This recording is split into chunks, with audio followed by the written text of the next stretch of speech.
سلام، وقتتان بخیر. به خاطر آماده ساختن گلاب جامن ما نیاز داریم به 2 گیلاس شیر خشک،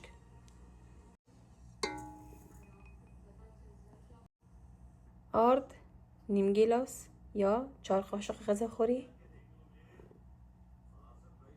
به 1 گیلاس ما 2 قاشق غذاخوری روغن گرفتیم. شما میتونید مسکام اضافه کنید، مگر من دوست ندارم، من روغن اضافه میکنم. 2 قاشق غذاخوری.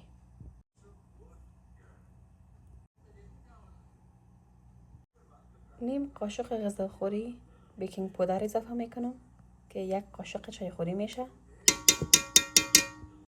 من از مکسر برقی استفاده میکنم و اینا رو مخلوط میکنم. شما میتونید همراه دست هم میره مخلوط بکنید.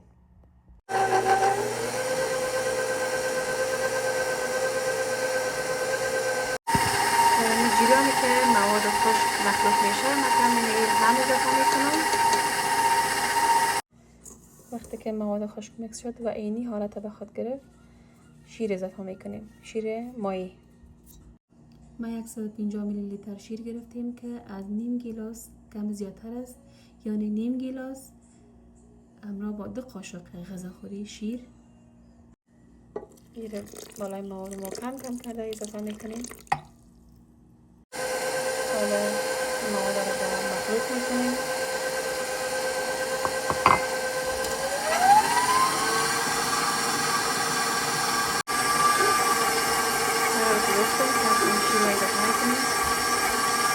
در بارگی اضافه نکنیم که از پیش نرم میشه.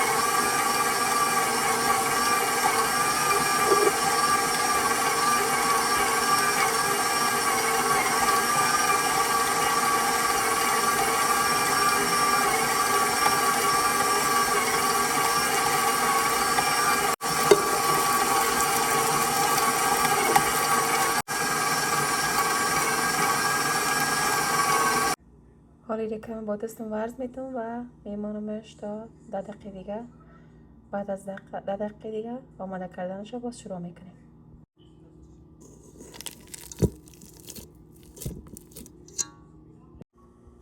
برای شربت گلاب جامن ضرورت داریم به 3 کپ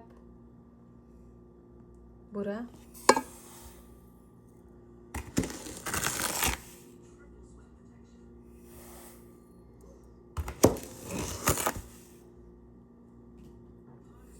گیلاس سیاه، 3 گیلاس آب،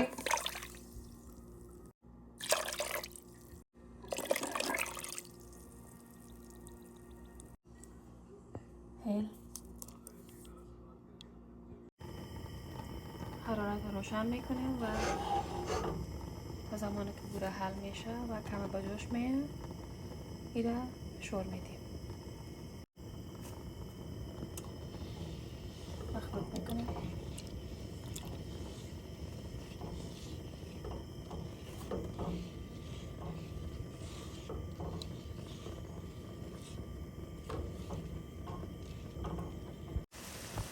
بعد از اینکه بوره حل شد و شربت ما یکم به جوش آمد، زیرش خاموش میکنیم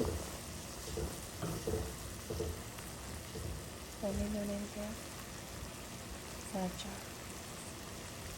به خاطر سرخ کردن گلاب جامن روغن یکم زیادتر نیاز داریم و درجه حرارتش باید کم باشه.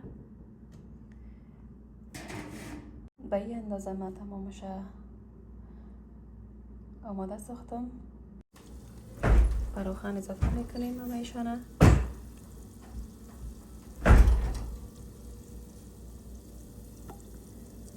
حرارت باید کم باشه که یک رویشان یک رنگ و دیگر رویش دیگر رنگ نشه.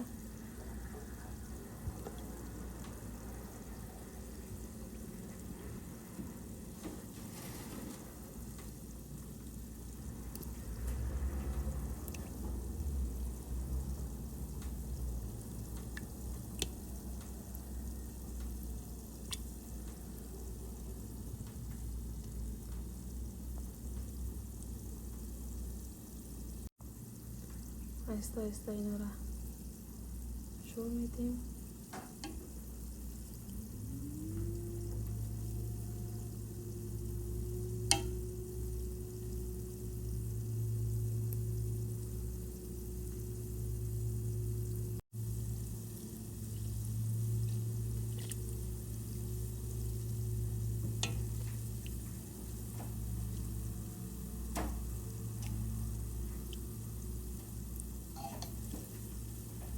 کل از اینا یک رنگ شوند. قرار که میبینیم کم کم رنگ طلایی را به خود گرفته میره. گلاب جمعه ها تقریبا پخته شدن و فقط کم دیگه ثابت میکنیم و اینا را به شربت اضافه میکنیم.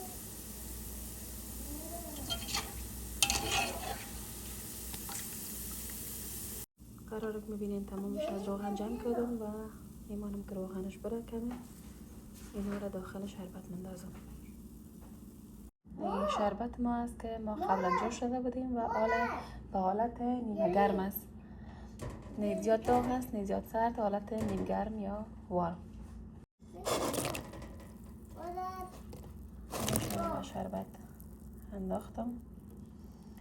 میمانیم که خوب شربت به خود جذب کنه.